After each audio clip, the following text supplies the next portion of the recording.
राधा स्वामी दयाल की दया, राधा स्वामी सहाय। प्रेम पत्र राधा स्वामी, पहला भाग, वचन 5वां। हुजूर महाराज फरमाते हैं कि अभ्यास में विघ्न और उनके दूर करने का जतन। पहला, कोई लोग भजन में रस न मिलने की शिकायत करते हैं या यह कि अंतर में उनको कुछ नहीं खुला।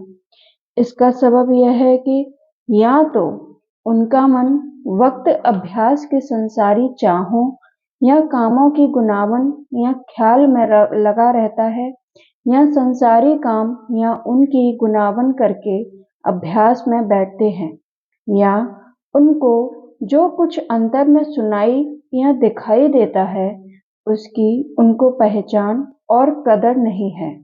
दूसरा, जाहिर है कि जब कोई अभ्यास के वक्त दुनिया के कामों का ख्याल या तरंग उठावेगा, उस वक्त उसके मन और सूरत की धार उसकी इंद्रियों की तरफ जारी होगी, जो कि मन से एक वक्त में एक ही काम हो सकता है।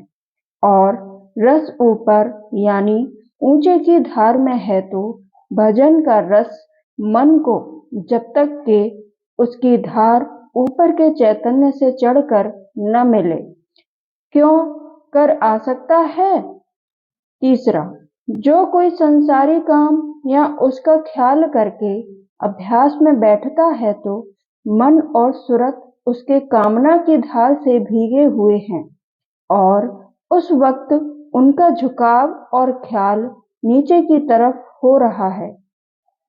तो जब तक गहरा शौक और प्रेम अंग लेकर भजन में मुतवज्जह न होगा, तब तक सूरत और मन निर्मल होकर न लगेंगे और रस नहीं आवेगा। इस सूरत में मुनासिब है कि कोई चेतावनी या विरह या प्रेम के शब्द का बड़ी पोथी सार वचन नज़म से होशियारी से पाठ करे और अपने ख्याल को बदले तो अलबत्ता कुछ रस या आनंद अभ्यास में मिल सकता है।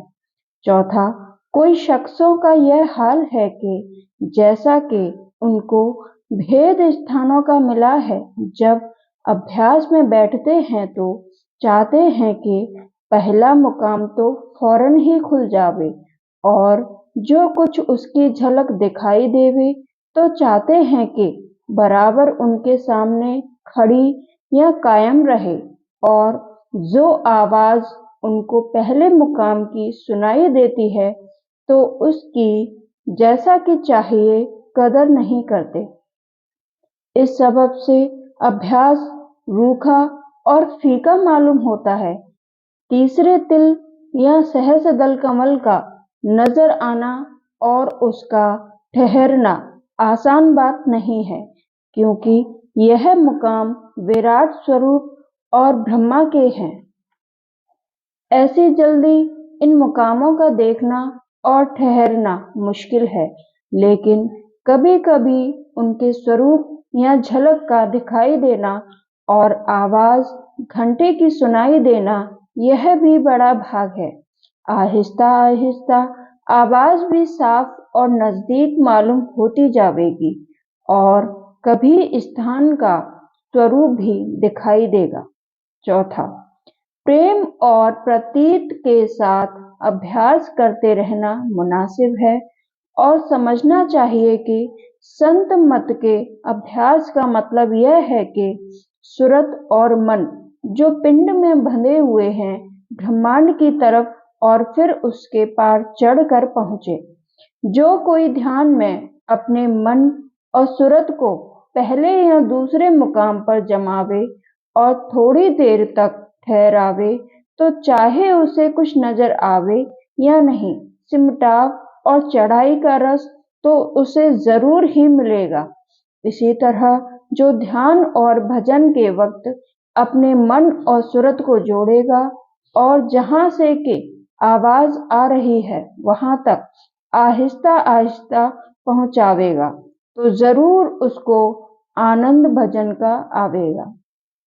इस वास्ते मुनासिब है कि ध्यान और भजन के वक्त दुनिया के ख्याल छोड़ करके अपने मन और सूरत को पहले स्थान पर जमावें और जो वह उतर आवे तो फिर वहां पहुंचकर ठहरावें। इसी तरह बारंबार करता रहें तो थोड़ा बहुत शब्द भी सुनाई देगा और रूप भी दिखाई देगा और सिमटाव और चढ़ाई का जो आनंद है वह भी जरूर मिलेगा। छठा, मगर इन सबको कामों के करने के वास्ते शौक और तड़प यानी विरह और प्रेम थोड़ा बहुत जरूर दरकरार है। जो अभ्यास के वक्त मन काबू में ना आवे तो मुनासिब है कि बड़ी पोथी में से कोई विरह या प्रेम या चेतावनी का शब्द जिसका दिल पर असर ज्यादा होता होवे गौर से पढ़कर भजन में बैठे तो मन की किसी कदर हालत बदलेगी और भजन थोड़ा बहुत दुरुस्ती के साथ बनेगा। सातवां, और कभी कभी अपने मन को इस कदर समझौती देना चाहिए कि जब तू दुनिया के काम करता है तो परमार्थ का ख्याल नहीं करता और जब परमार्थ के काम करता है तो दुनिया के कामों का क्यों ख्याल करता है। और जब तक सच्चे मालिक के चरणों में प्रार्थना करता रहे कि मन निर्मल और निश्चल होकर भजन में लगे। जरा गौर करने से मालूम होगा कि भजन और ध्यान के वक्त दुनिया के ख्याल उठाने में निहायत वे अदबी सच्चे मालिक के साथ होती है, जैसे कि कोई अपने बाप या हाकिम के सामने जाकर बातें दूसरों से करे और उनका वचन न सुने और उनकी तरफ भी न देखे तो वह कैसे राजी होंगे। इसी तरह मालिक भी राजी नहीं होता है और इसी सबब से अभ्यास में रस नहीं आता है।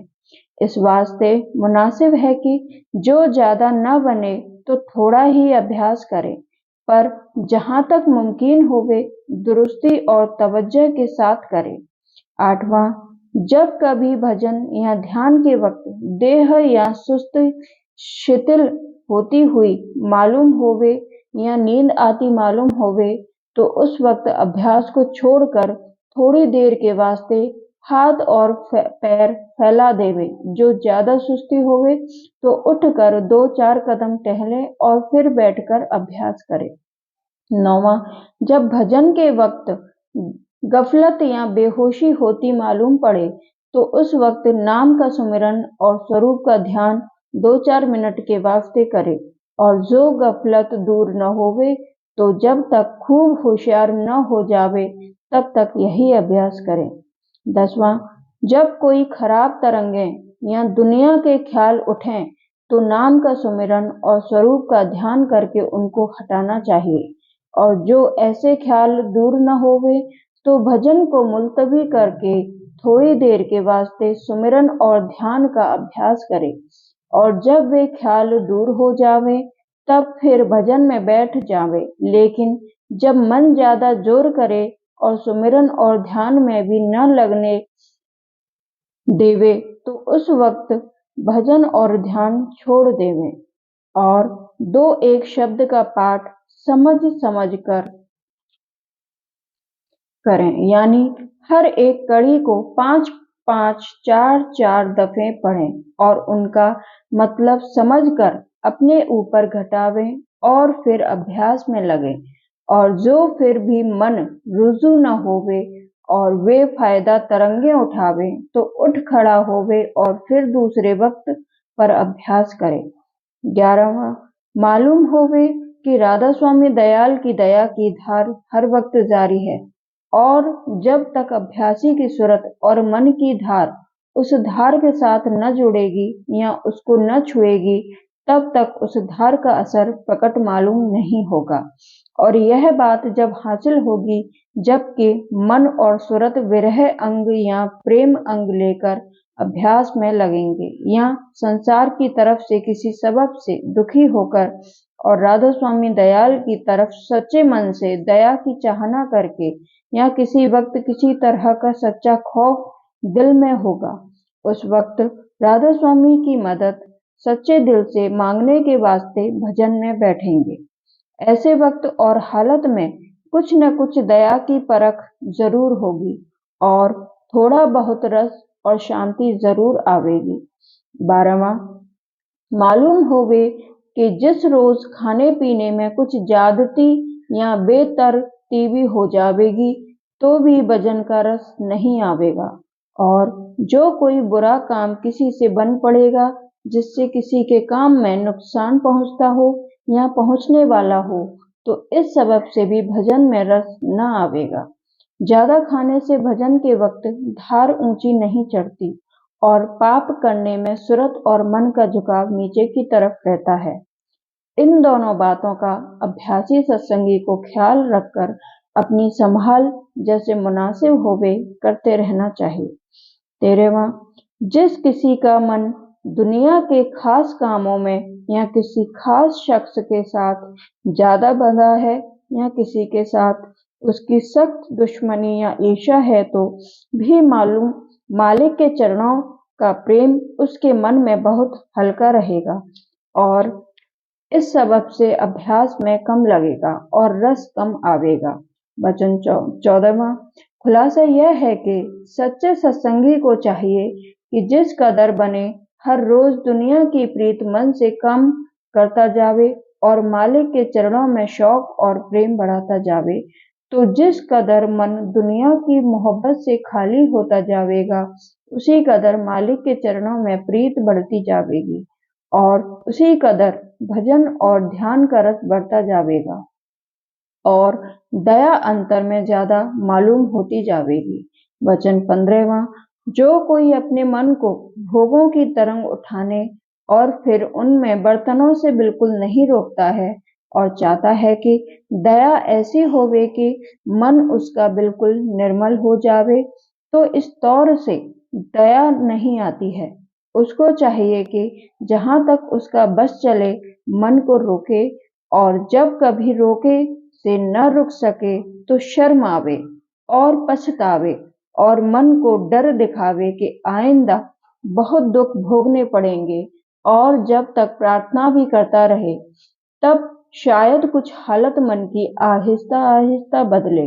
और ऐसे शख्स को चाहिए कि सिवाय शर्माने, पछताने और प्रार्थना करने के जिस रोज यह चूके और भूले तो उस रोज जहां तक बने ड्योना या डूना भजन, सुमिरन और ध्यान करे। इससे जो मलिनता के भोगों में अंदाज से ज्यादा बरतने के सबब से पैदा हुई है वह उसी दिन किसी कदर साफ और हल्की हो जावेगी। वचन 16वां, और मालूम होवे कि पांचों दूत काम, क्रोध, लोभ, मोह, अहंकार और 10 इंद्रियां जिनका झुकाव संसार की तरफ हो रहा है यह सब परमार्थ के विरोधी हैं। उनमें काम, क्रोध और जवान और आंख और कान इंद्रिय जब मुनासिब और बाजीबी तौर से ज्यादा संसार में बर्ताव करते हैं तब अभ्यास में ज्यादा विघ्न डालते हैं। उनकी संभाल हर वक्त मुनासिब तौर पर रखनी चाहिए। काम के ज्यादा और गैर वाजिब तौर के बर्ताव में सुरत और मन का नीचे का झुकाव और उताव होता है और इस सबब से अभ्यास में रस नहीं आवेगा। दूसरा, क्रोध के वक्त सुरत की धार देह में और बाहर देह के फैलकर बिखर जाती है और इस वजह से अभ्यास में रस नहीं मिलेगा। तीसरा, आंख और कान इंद्रिय बहुत सी फिजूल सूरतों और चीजों को देखकर और सुनकर अंत में अभ्यास के वक्त उनके ख्याल पैदा करके हर्ज करती हैं और भजन का रस नहीं आने देती हैं। चौथा, जबान इंद्रिय बहुत चिकना चुपड़ा और मजेदार खाना मिकदार से ज्यादा खाकर और बेहुदा और फिजूल गुफ्तगू करके अभ्यास में सुस्ती और गफलत और नापाक ख्याल यानी मलिन तरंगें पैदा करती हैं। इस वास्ते मुनासिब है कि जिस कदर बन सके उस कदर इनके बर्ताव में संभाल और होशियारी रखनी चाहिए, नहीं तो अभ्यास में हमेशा खलल पैदा करते रहेंगे। राधा स्वामी दयाल की दया। राधा स्वामी।